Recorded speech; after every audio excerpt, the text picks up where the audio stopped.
Hello dear students, in this video lecture we are going to see the programming steps for CCP modes.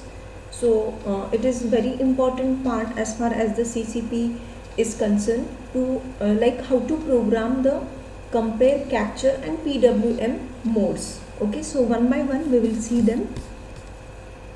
So the first mode is a compare mode and we are going to see the programming steps for this. So these are the steps which are to be followed while programming the compare mode. Okay, so the first step to be followed is initialize the CCP1con register to the compare mode. As we are going to use a compare mode, we have to configure this CCP1con register into the compare mode. So this will be the first step. Step number 2 is to initialize the T3con register for timer 1. Step number 3, initialize the CCP-R1H, CCP-R1L registers. You have to initialize these registers. Make the CCP1 pin as an output pin. Step number 5 is initialize the timer 1 register values and start the timer. Okay, start the timer is a step number 6. Step number 7 is monitor the CCP1IF, that is interrupt flag. So this flag is to be monitored whenever an interrupt occurs. Okay, so this flag is to be utilized in this mode of operation in order to keep the track of interrupts. So whenever we need to program the compare mode, all these 7 steps are to be followed. Now steps to program the capture mode. While programming the capture mode, following steps are to be followed. Okay, so whenever we need to measure the period of the pulses, we have to go through the following steps as far as the capture mode is concerned.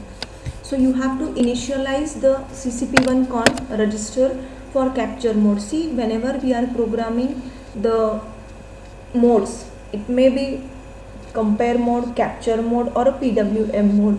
The first step should always be the configuration step or initialization step of a CCP1con register in that particular mode, whether it may be a compare mode, capture mode or a PWM mode. Then make the CCP1 pin as an input pin. Okay, so the step number 3 will be initialize the T3con register to select the timer 1 or timer 3. Fourth step is to read the timer 1 register value on the first rising edge and save it. Step number 5, read the timer 1 register value on the second rising edge and save it. And step number 6 will be to subtract the value in step number 4 from the value in step number 5. So all these steps are to be followed for programming a capture mode. Now whenever we need to program a PWM feature or a PWM mode, we have to follow this step. Okay, you have to set the PWM period by writing to the PR2 register. Set the PWM duty cycle by writing to CCP-R1L for the higher 8 bits. Set the CCP pin as an output. Using the T2con register, set the prescale value. Okay, for this you have to refer the T2con register. Okay, for setting this. Step number 4. Step number 5 is to clear the timer 2 register. Step number 6 is to configure the CCP1con register for PWM and set DC1B2 to DC1B1 bits for the decimal portion of the duty cycle. And step number 7 is to start the timer 2. We know that PWM mode is basically associated with duty cycle. Okay, so whenever we need to use the PWM mode, okay, following programming steps are to be followed.